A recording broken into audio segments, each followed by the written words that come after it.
अवकाळी पावसानं लातूर शहरामध्ये अक्षरशः थैमान घातलं होतं. त्या एकंदरीत लातूर शहरामध्ये अवकाळी पाऊस मागच्या 4 दिवसापूर्वी मोठ्या प्रमाणावर पडला होता. त्यानंतर लातूर शहरातील जवळपास प्रत्येक घरामध्ये पाणी गेलं होतं, अशी परिस्थिती निर्माण होती. पूर्ण लातूर जलमय झालं होतं आणि त्यानंतर महापालिकेने आता नालेसफाई आणि केलेली आहे. परंतु ज्या पद्धतीने नालेसफाई साफसफाई करायला पाहिजे त्या पद्धतीनं होताना आपल्याला पाहायला दिसत नाही. गटरीतला काढलेला गाळ तसाच बाजूला ठेवून निघून चाललेत आणि त्यानंतर पुन्हा पाऊस पडल्यानंतर तीच घाण पुन्हा वापस त्याच गटरीमध्ये पडून पुन्हा नाले तुंबून लातूरकरांना पुन्हा घाण पाण्याचा सामना करावा लागतो. तर आपल्यासोबत काही नागरिक आहेत जुना औसा रोड परिसरातील, आपण त्यांच्याशी जाणून घेऊयात. आता सध्या महापालिकेने नाले साफसफाईला सुरुवात केलेली आहे, काय सांगाल? ही महापालिकेचा ढसाळ कारभार तुम्ही तुमच्या डोळ्याने बघू शकता. ही महापालिका जो कार्यक्रम जो घेतलाय नाली साफ करायचा, तो एप्रिल महिन्याच्या अगोदर, पावसाळ्याच्या अगोदर घ्यायला पाहिजे होता. पण ते आता देर आहे दुरुस्त आहेत तरी देखील अख्ख्या लातूर शहरामध्ये जागोजागी बघता तुम्ही. काल परवात लातूर शहर पूर्ण पाण्यात तुडून भरलं होतं. कुठलं नियोजन नाही, काही नाही. आता जी नाली साफ करू नाली साफ करायचं तिथंच ढिगारा बाजूला पडतोय. ढिगारा बाजूला पडल्यानंतर ते उतरून न घेतल्यामुळे ते आणखीन पाऊस पडला की ते नालीमध्ये जाणार. पुन्हा नागरिकाच्या जीवाची खेळूमिकेचा प्रकार होतो. रोगराई ह्याच्यामध्ये भरपूर प्रमाणात वाढत होतं. प्रत्येक ह्याच्यामध्ये डेंग्यू असेल, हे असेल, या भरपूर त्याचा दुष्परिणाम हा नागरिकाला सोसावा लागत आहे. त्याच्यामुळं प्रशासनाला एवढीच कळकळीची विनंती आहे की तुम्ही जो कार्यक्रम घेतलात, जागोजागी तुम्ही जे ढिगारे हे करू, ते जागोजागीचे ढिगारे नाली साफ केल्यानंतर उचलून त्याची योग्य त्या ठिकाणी विल्हेवाट करावी, एवढीच प्रशासनाला विनंती आहे. आपल्यासोबत आणखी काही विभागातील नागरिक आहेत, आमची चर्चा करणार. महापालिकेने सध्या नाले सफाईची मोहीम हातावर घेतलेली आहे, काय सांगाल? काय कसं करतात? महापालिकेचं सध्याचं काम म्हणजे काळ्या मुलीला फाउंडेशन लावण्यासारखं आहे. कारण की आपण पाहिलं तर महापालिकेची एवढी मोठी सुसज्ज यंत्रणा असताना पालिकेचे कर्मचारी करतात काय? पालिकेच्या कर्मचाऱ्यावर धाक सहसा म्हणलं तर इथून निवडून आलेल्या आमच्या आमदाराचाही नाहीये आणि पडलेल्या ताईंचाही नाहीये. ताई असेल या भैया असेल, हे फक्त फोटोशूट पुरतं कार्यकर्त्यांमध्ये येतात, फोटोशूट करतात आणि पब्लिसिटीसाठी समोर येतात. परंतु सर्वसामान्य जे काही लोकांची जी जाण असते, जसे की आता दादा बोलले, ते यांनी इथं पाहून काम पाहिलं, अशा लोकांनी येणाऱ्या महापालिकेमध्ये विचार केला पाहिजे. कारण की आपल्या आरोग्याचा विचार कोण करताय याचा विचार करणं गरजेचं आहे. सध्या स्थिती पाहिलं तर दोन्हीही नेते मोठे आहेत लातूरमध्ये. ताईही मोठी झाली आणि भैयाही मोठे आहेत, परंतु दोघांच पडलेला आहे. आमच्या सर्वसामान्य नागरिकांचं काही पडलेलं नाहीये. हा जो कारभार चालू आहे सध्या, पाठीमागे जेसीबी थांबल्या, लाखो रुपये घालून घेतलेल्या जेसीबी आहेत, पण याच्यावर आत्ताच लोक कामाला लावले.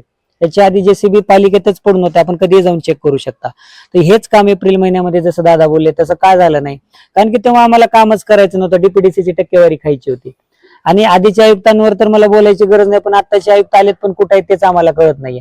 म्हणजे प्रशासनाचे जे काही सर्वसामान्य म्हणजे त्यांच्या हाताखालचे जे अधिकारी आहेत त्यांच्यावर आयुक्तांचा प्रस्थ नाहीये किंवा त्यांच्याकडून काम करून घ्यायची धमक नाही असं आम्हाला वाटतं. ते आयुक्त असतील, उपायुक्त असतील, हे आपल्या ऑफिसच्या बाहेर निघत नाहीत आणि यांना ऑफिसमध्ये बसण्याचीच पगार भेटते काय आमच्या नेत्याकडून, असं आम्हाला वाटतंय.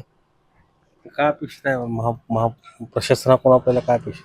प्रशासनाकडून अपेक्षित फक्त नाली काढणं नाहीये, तर रोगराईच्या संदर्भात जे काही प्रतिबंधक योजना आपल्याला राज्य शासनाकडून मिळतात त्या गोष्टी राबवल्या पाहिजे. जसं की चुना मारणं असतं, रोगराईसाठी ते मुंग्या लागू नये म्हणजे काही कीटकनाशक वापरले जातात. फवारणी यंत्र ज्या आपल्याकडे असंख्य आहेत, फवारणी यंत्र कुठेही आलेलं नाहीये. या गोष्टींचा वापर योग्यरित्या व्हायला पाहिजे आणि वेळेला व्हायला पाहिजे. वेळ गेल्यानंतर काय कामाचं हे सर्व. अवकाळी पावसानं थैमान घातलं, असंख्य लोकांच्या घरात पाणी गेलं, गटारीचं पाणी गेलं. यावर्षी खरं तर मान्सून लवकर आल्यामुळं महापालिकेला मान्सून पूर्व कामे करता आली नाहीत. त्याचा त्रास नाहक नागरिकांना झाला. आता या भागातली ही अवस्था बघता आपण, या भागात सुद्धा म्हणजे पश्चिम भाग असून लातूर शहराचा, या भागात सुद्धा आजही कचऱ्याचे ढीग दिसत आहेत. पण याच्याही पलीकडे जाऊन पूर्व भागात तर याच्यापेक्षा वाईट परिस्थिती आहे. पूर्व भागातील आता जवळपास पाऊस थांबून 4 दिवस होत आलेत, तरीही आजही महापालिकेकडून कुठलाही कचऱ्याचं उचलणं झालं नाही ना, काही नाही, किंवा नालेसफाई करण्यात आलेली नाही. बरेच ठिकाणी तशाच नाल्यामध्ये प्लास्टिकचे सगळे म्हणजे साचलेला कचरा वगैरे आजही तसंच काढून टाकलेला रस्त्यावरती साचलेला आहे. हे कचऱ्याचं उचलणे किंवा त्याचं व्यवस्थापन करणे ही जबाबदारी महापालिकेची असते, पण महापालिका जाणीवपूर्वक दुर्लक्ष करते का किंवा त्यांच्याकडून कामं करून घेण्याची क्षमता नाही ते इथल्या अधिकाऱ्यांमध्ये, त्याच्यामुळं इथली कामं होत नाहीत. तर महापालिका प्रशासनाला आमची विनंती राहील, किमान बाबा पूर्व भागात आता आपण बघितलात लातूरच्या गाव भागात तर टू व्हीलर सुद्धा वाहून गेल्या. कशामुळे वाहून गेल्या तर ते त्या भागातली नाले सफाई झाली नव्हती किंवा नाल्या ब्लॉक झाल्या होत्या, त्याच्यामुळे ते पाणी रस्त्यानं वाहत होतं. तीच परिस्थिती सगळ्या पूर्व भागामध्ये होती. लातूरच्या गाव भागात तर एवढी वाईट परिस्थिती होती, तरी सुद्धा महापालिकेनं त्या भागात अजूनपर्यंत नाले सफाई केली नाही किंवा तिथलं कचऱ्याचं व्यवस्थापन केलं नाही. महापालिकेनं तात्काळ कचऱ्याचं व्यवस्थापन करावं. आजही अजून हवामान खात्यानं अंदाज दर्शवलेले आहेत, अजून 4-5-6 तारखेपासून अजून मोठे पाऊस येणार आहेत. अजून महापालिकेकडे वेळ आहे, तेव्हा महापालिकेनं तात्काळ लक्ष घालावं आणि सगळे लातूर शहरातील कचऱ्याचं व्यवस्थापन करावं, नाले सफाई करून घ्यावी, एवढं मी आग्रहानं सांगेन. नाही तर आम्ही राष्ट्रवादी म्हणून आम्ही 6 तारखेच्या नंतर आम्ही आमच्या राष्ट्रवादीच्या पद्धतीने आम्ही आंदोलन करू. तर होते लातूरकर, त्यांनी सांगितलेलं आहे की महापालिकेच्या वतीने जी नाले साफसफाई सध्या जी सुरू आहे ती थातुरमातुर चालू आहे.